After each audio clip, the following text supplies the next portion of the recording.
দেখো, শীতের জন্য আমি নার্সারি থেকে এর আগে একবার কিছু গাছ নিয়ে এসেছিলাম, সেটা তোমাদেরকে ভিডিওর মাধ্যমে দেখিয়েছি। গাছগুলো মরে গিয়েছে, তো 10-15টা গাছের মধ্যে মাত্র 2 থেকে 3টে গাছ বেঁচেছে। তো কাল আমি নার্সারিতে গিয়ে এই দুটো পিটুনিয়ার চারা নিয়ে এসেছি।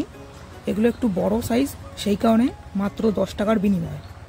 এই থামপটের চারাগুলো তো দুটো 2 রকম কালার বললো, কিন্তু আমি আদৌ জানি না, আমার মনে হচ্ছে দুটো একই রকমই কালার হতে পারে। চলো বেশি দেরি না করে গাছগুলোকে এখন তাড়াতাড়ি বসাই।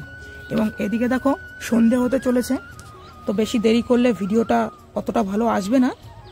তো এখনই ঝটাপট গাছগুলোকে বসিয়ে নিই। গাছগুলো বসানোর জন্য প্রথমে আমি একটা ড্রাম কেটে নিয়েছি। এই একটা ড্রামের মধ্যে এই পাশে একটা এবং ওই পাশে একটা, দুপাশে দুটো গাছ লাগিয়ে দেবো। তো চলো গাছটা লাগানো যাক। প্রথমে থামপটের থেকে চারাগুলো বের করে নিয়েছি। দেখো চারাটা বের করতেই চারাটার ওই ছোট থামপটের মধ্যে কত সুন্দর নতুন নতুন শিকড় হয়ে রুট বাউন্ডিং হয়ে গিয়েছে। তাই আর বেশি দিন না রেখে আমি এখন টবে বসিয়ে দিলাম। শীতে ছাদ বাগানে এই পিটুনিয়া গাছ লাগাবো না তাই কখনো হয়? এই ছোট চারাগুলো তোমার থামপটের থেকে তুলবে কিভাবে? অনেকে দেখেছি গাছ ধরে টেনে তোলো, তো ওটা করা একদমই ভুল এবং তোমরা করবে না। তো এই থামপটটা টবের গোড়া, বা আমি এখন ড্রাম নিয়েছি, ড্রামের গোড়ায় হালকা হালকা করে আঘাত করলেই এমনি টবের থেকে বেরিয়ে আসবে। এবং এটা তোমাদের খুব সাবধানে করতে হবে। দেখো যে কোনো মুহূর্তে গোড়ার থেকে গাছটা ভেঙেও যেতে পারে, যেহেতু উল্টে পড়ে।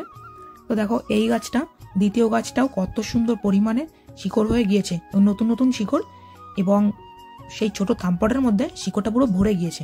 তো ওই পাশের গাছটা আমার লাগানো পুরোপুরিভাবে কমপ্লিট হয়ে গিয়েছে, এই পাশের গাছটাও বসানো হয়ে গিয়েছে।